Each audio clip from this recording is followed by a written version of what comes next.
My fiancé and I saved up $4,500 for a romantic trip to Japan. But now my friend wants to tag along, and she's even asking us to pay for her stay. I, 22F, and my fiancé, 23M, are going on our first trip together. I'm really excited as this is my first time on a plane, and even leaving the state I've lived in my whole life. We've been planning for this trip since earlier this year, and we've gotten our tickets as well as accommodations. Altogether, we've already spent about $4,500 USD on everything, which has been something we've been saving for as we're both college students. Our trip is in about a month, and in comes my friend, we'll call her Ashley, 22F, who's been my friend for about a year. She'd brought up going to Japan as well, kind of jokingly, when we told her about the trip. I didn't think she was serious, but then she brought it up a few more times, even saying that she had a family member she could stay with. She asked if she could spend some time during the days joining us on our adventures while this family member was at work. I was supportive of this idea, as I know this would be her first time to Japan as well, and I care about her.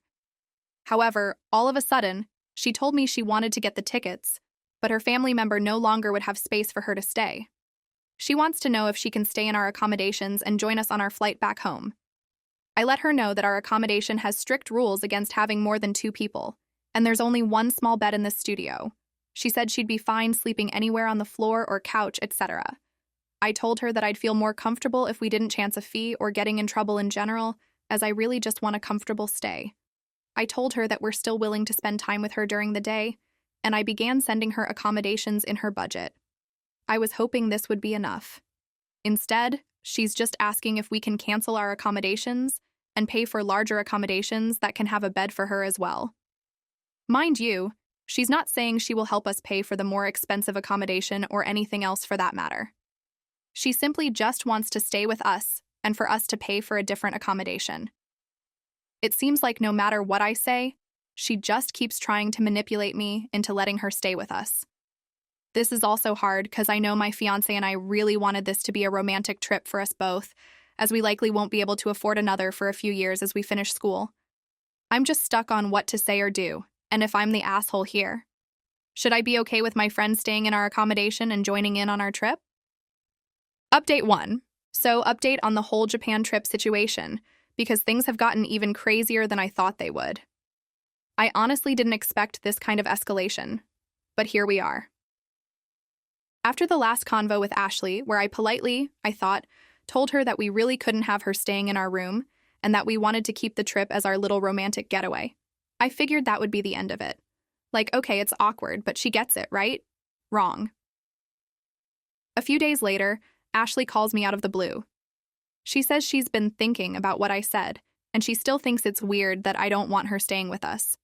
She even said she felt hurt that I wouldn't change our plans for her, especially since she doesn't know when she'll ever get a chance to go to Japan again. I tried to gently remind her that this trip is a huge deal for my fiancé and me too, but she just kept saying how much she'd been looking forward to going with us.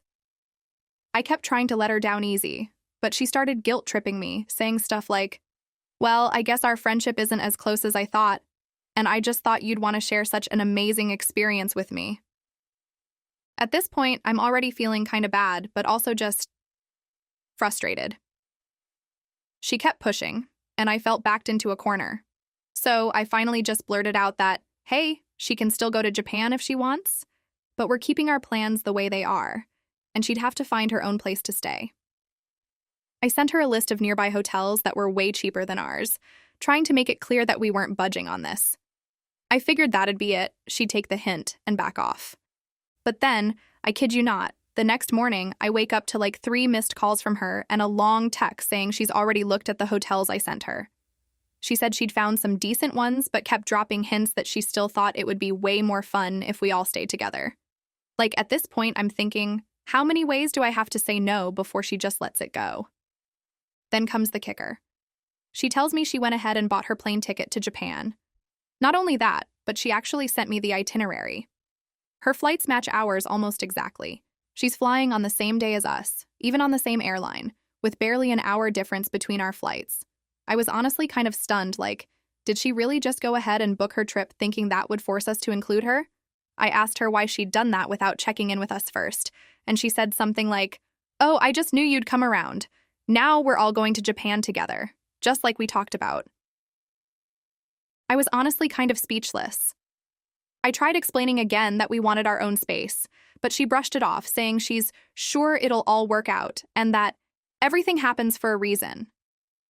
She even said something about how the universe clearly wants us to experience this together. I'm just sitting there, kind of in shock, wondering how she could be so oblivious? Or maybe just determined to insert herself into our plans no matter what we say. So now we've got this awkward situation where Ashley is definitely going to Japan at the same time as us, even though I told her repeatedly that we wanted this trip to be just me and my fiancé. My fiancé is totally frustrated and over it. He's saying we should just ignore her while we're there, or at least set some serious boundaries. He's even suggested finding a way to change our plans, like booking some extra tours last minute or even changing a few locations just so we can actually have some time alone. But it gets better, or worse, depending on how you look at it. About a week after that, Ashley texts me again, this time with a link to a shared Google Doc. I open it up, and it's a whole itinerary she's put together for our trip to Japan.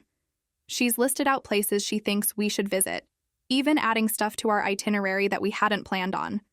She actually had the audacity to suggest that since she's going to be there, we should take turns with the planner role, where each of us would lead different days on the trip. She even set up a shared expense sheet where she'd penciled in how much she thought we'd all spend on food and activities, assuming we'd be splitting it 3 ways. At this point, I don't even know how to respond. I honestly didn't know if I should laugh or cry. My fiancé and I spent months carefully planning this trip, saving every spare dollar, and here she is, just inserting herself into everything and acting like we've agreed to do this all together. I finally just texted her back and said something like, "I really appreciate all the work you put into this, but I think we have different ideas of what this trip is going to be." I told her again that this was supposed to be a romantic trip, and that while we're happy to meet up with her a few times during the day, we really don't want a whole group itinerary. Her response? She says, "Oh, so I'm just supposed to wander around Japan alone?" She went on about how she was disappointed that I didn't want to experience everything together, and that she thought I was being selfish. She actually told me, "I thought we were friends, but I guess I was wrong." She even brought up times when she'd done favors for me or been there for me in the past, as if that meant I owed her a spot on this trip. The whole thing just left me feeling completely drained. I tried calling her to hash it out and maybe clear the air, but she didn't pick up, and then I got another text saying she needed space to think. So now I'm stuck here wondering if I did something wrong, or if I could have handled it better. To top it off, I just found out she's been telling some of our mutual friends that I ditched her on this big once-in-a-lifetime trip, painting me as this selfish person who doesn't care about her friends. One friend even asked me if I was really not going to let her stay, and if I realized how much this meant to her. I'm honestly just baffled. I thought I was clear from the start that this trip was for me and my fiancé, but somehow it's turned into this whole drama where I'm suddenly the bad guy. Now I'm just at a loss. Part of me feels like, okay, maybe we should just let her tag along for a few things so she doesn't feel totally left out, but then the other part of me is just exhausted by the whole situation. My fiancé is totally against including her and thinks I need to stand firm, but now I'm questioning everything. So yeah, I don't even know what to do at this point. It feels like Ashley won't take no for an answer, but I also don't want this whole trip to be ruined by constant tension. I guess I'm just wondering, did I handle this all wrong? Or is she really just way out of line here? Update 2. All right, so you guys won't believe what happened next because I'm still trying to wrap my head around it. After the last back and forth with Ashley, I thought I'd made things pretty clear. Like, we already told her this was supposed to be our trip, that we didn't want to cancel any of our plans to include her, and that we'd be fine meeting up for maybe a meal or a day or two, but we wanted to keep it as our own thing. So after everything with her texting, planning out her own itinerary for us, and telling our friends that I was ditching her in Japan, I honestly thought that was as bad as it could get. But then, about a week before we're supposed to leave, she sends me this super long email. In it, she goes on and on about how much this trip means to her and how she really wants to experience it with friends. But then, here's the kicker. She's decided to surprise us by getting a new hotel room at the same exact place we're staying. I thought I read it wrong at first, but she literally went ahead and booked a room at the same hotel as us. And she even went on to say how she thought this was the perfect solution, because now we could hang out together whenever, but she'd have her own room so we wouldn't have to worry about cramming 3 people into one room. I was honestly speechless. I showed the email to my fiancé, and he just burst out laughing, saying this was starting to sound like a bad sitcom plot. We were both baffled at how she managed to completely disregard everything I'd told her and went out of her way to book at the same hotel. At this point, I just feel like she's doing this on purpose to make it impossible for us to have any privacy on this trip. But here's the part that really got me.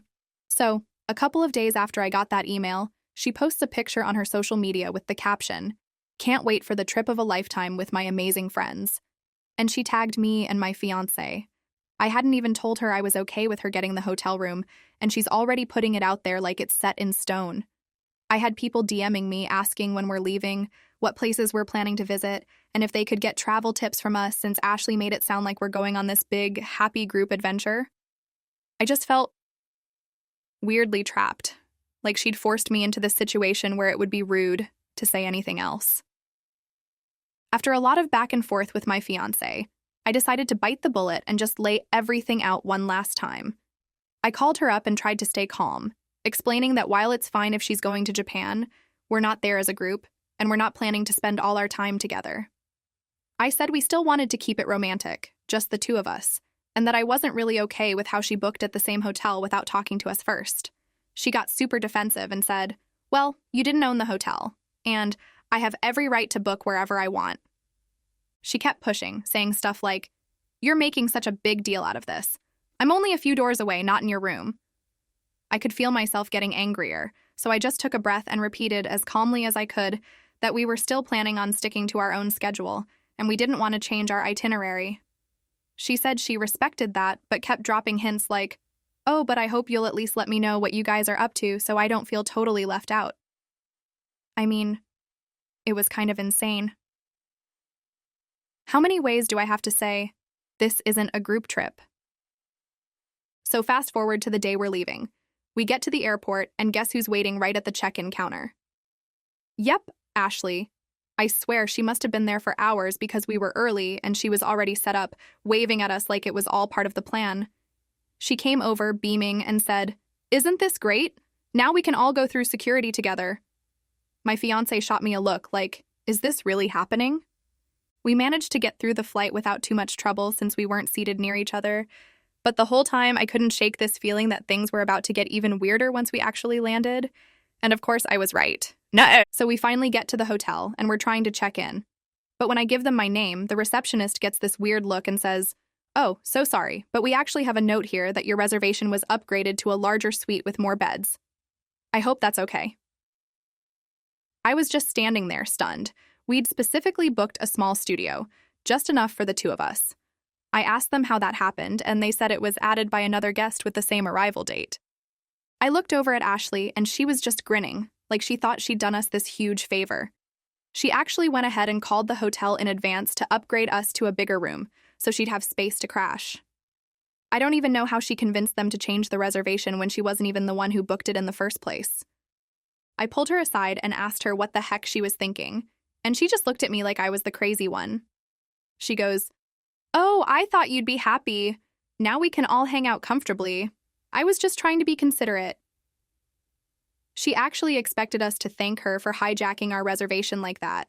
My fiancé, who'd been holding it together pretty well up to that point, finally snapped and told her that this was beyond inappropriate, that we'd told her multiple times we wanted the trip to ourselves, and that she needed to leave us alone.